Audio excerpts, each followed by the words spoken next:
नमस्कार।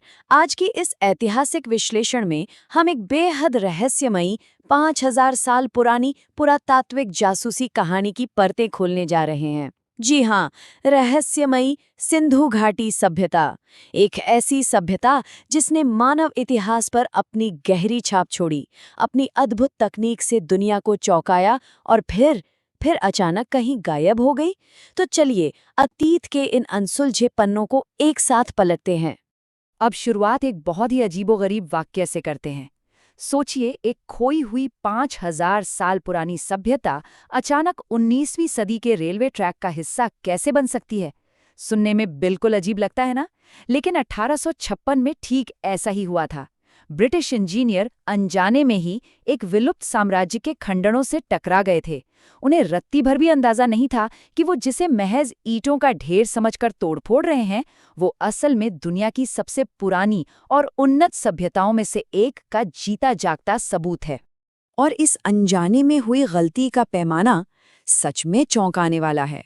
कराची से लाहौर तक जो 160 किलोमीटर लंबी आधुनिक रेलवे लाइन बिछाई जा रही थी ना, उसके नीचे इसी हड़प्पा सभ्यता की चुराई गई पूरी तरह से पकी हुई ईंटें बिछा दी गई थीं।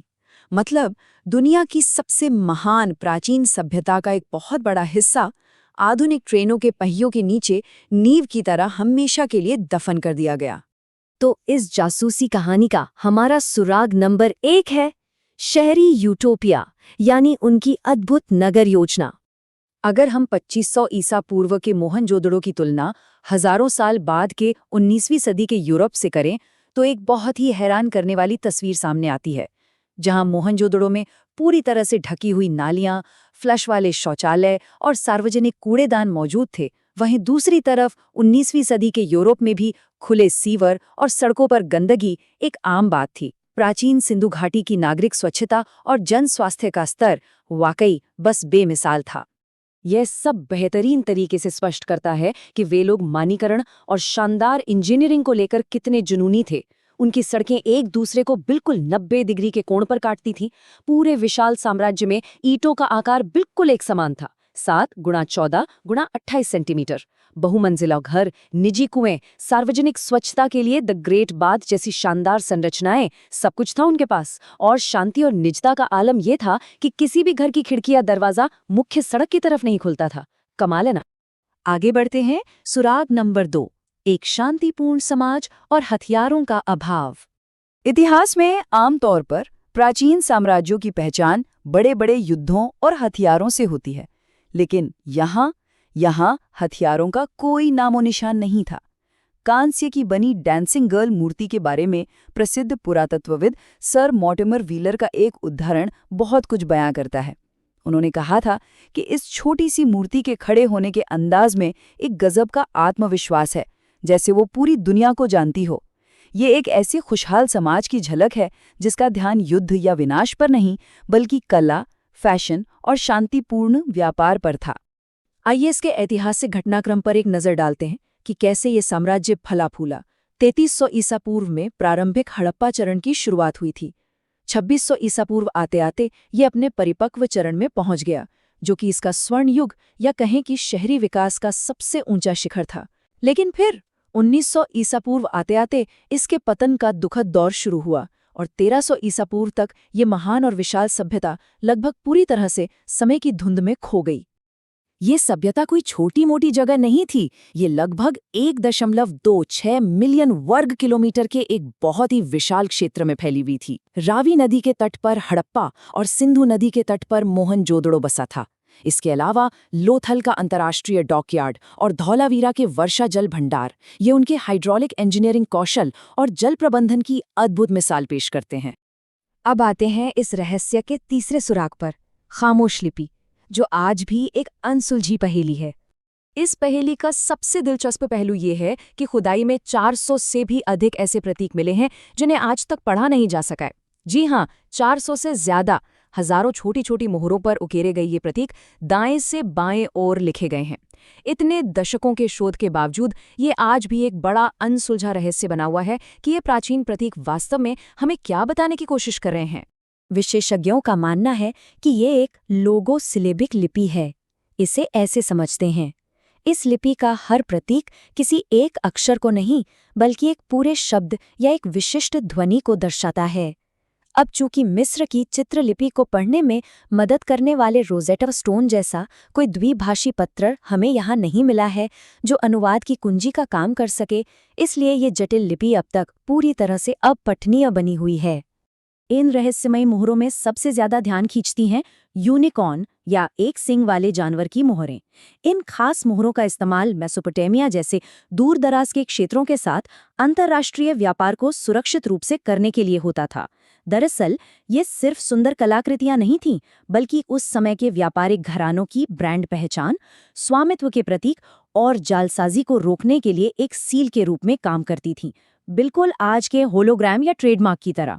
तो अब हम उस बिंदु पर आ गए हैं जहां हम इस साम्राज्य के पतन का पोस्टमार्टम करेंगे। आखिर विनाश का कारण क्या था? इस महान साम्राज्य का अचानक पतन कैसे हुआ, इस पर शोधकर्ताओं के बीच कई तरह के सिद्धांत मौजूद हैं। कुछ आर्यों के हिंसक आक्रमण का सिद्धांत देते हैं, तो कुछ किसी प्रलयंकारी बाढ़ या भूकंप को जिम्मेदार मानते हैं। किसी भयानक महामारी के फैलने की भी थ्योरी है, किसी प्राचीन परमाणु विस्फोट का मिथक भी है और गंभीर जलवायु परिवर्तन का सिद्धांत भी शामिल है। चलिए इन दावों के पीछे के वैज्ञानिक सबूतों को खंगालते हैं। इंटरनेट पर अक्सर एक प्राचीन परमाणु विस्फोट की बात बड़े ही रोमांच के साथ फैलाई जाती है। दावा किया जाता है कि मोहनजोदाड़ो में 10,500 डिग्री सेल्सियस के तापमान पर पिघला हुआ कांच मिला, लेकिन वैज्ञानिक साक्ष्य इस रोमांचक कहानी को सिरे से खारिज करते हैं।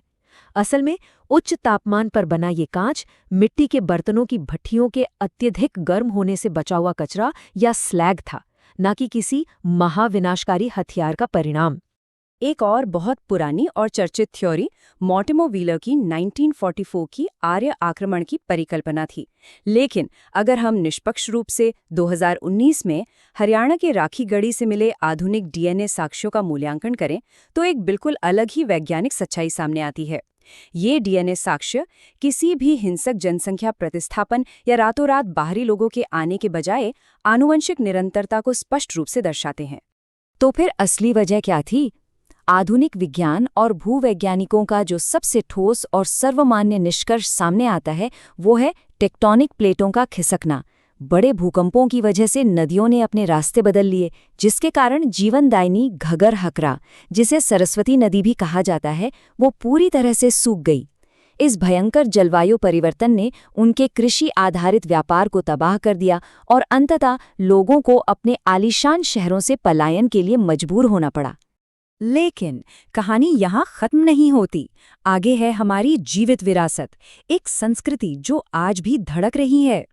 ईंटों से बने वो महान शहर भले ही वीरान होकर खंडहर में बदल गए, लेकिन उस सभ्यता के लोग कभी खत्म नहीं हुए। उन्होंने सिर्फ पलायन किया था। इस सभ्यता की विरासत कभी सच में खोई ही नहीं, बल्कि ये तो हमारे ही भीतर बसी हुई है। आज भी रोजमर्रा के कई सांस्कृतिक रीति रिवाजों में इसकी स्पष्ट झलक देखी जा सकती है। हाथ जोड़कर नमस्ते करना, चूड़ियां और सिंदूर पहनना, शतरंज का प्राचीन खेल, योग और ध्यान की शांत मुद्राएं और पीपल के पेड़ की पवित्र पूजा, ये सब कुछ उसी 5,000 साल पुरानी सभ्यता का अभिन्न हिस्सा है जो आज भी हमारे समाज में सांस ले रही है। ये पूरी यात्रा हमें एक बहुत ही गहरे और प्रासंगिक विचार के साथ छोड़ जाती है। जरा सोचिए, अगर प्राचीन काल के वे बेहतरीन और अनुशासित शहरी योजनाकार जिन्होंने प्रकृति के साथ तालमेल बिठाकर सदियों तक राज किया, वे जलवायु परिवर्तन के सामने टिक नहीं पाए, तो क्या आज के हमारे तकनीकी रूप से उन्नत लेकिन प्रकृति से दूर होते आधुनिक शहर उसी तरह के पर्यावरणीय बदलावों का सामना करने के लिए सच में तैयार हैं? इतिहास हमें सिर्फ पीछे देखना नहीं सिखाता, बल्कि आगे आने वाले कल के लिए सतर्क भी करता है। और ये एक ऐसा सवाल है जिस पर हम सबको गहराई से विचार करने की जरूरत है।